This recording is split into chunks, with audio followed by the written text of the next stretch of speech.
عن ابن عمر رضي الله عنهما قال أخذ رسول الله صلى الله عليه وسلم بمنكبي أو بمنكبي، فيها نقطة تحت الياء، ها؟ طيب.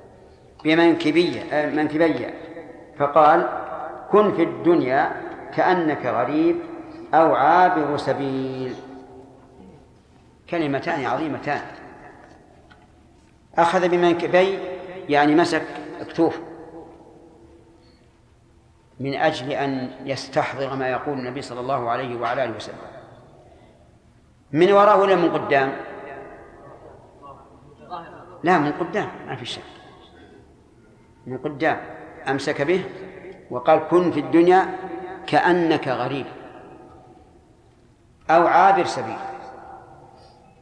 الغريب لم يتخذها سكنا وقرارا، وعابر السبيل ماشي لم يستقر فيها أبدا، ماشي. وأيهما أكمل زهدا؟ الثاني أكمل، عابر السبيل، لأن عابر السبيل ما هو جالس، والغريب يجلس لكنه غريب. كن في الدنيا كأنك غريب أو عابر سبيل، هكذا.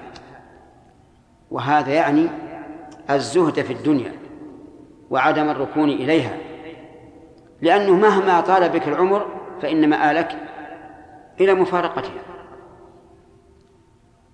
ثم هل هي دار صفاء وسرور دائما؟ لا، صفوها محفوف بكدرين،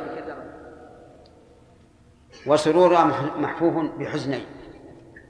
ولا طيب للعيش ما دامت منغصة لذاته بادكار الموت والهرم. فإذن كيف تركن إليها؟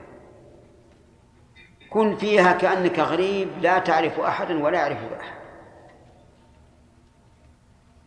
أو عابر سبيل ماشي لا تنوي الإقامة.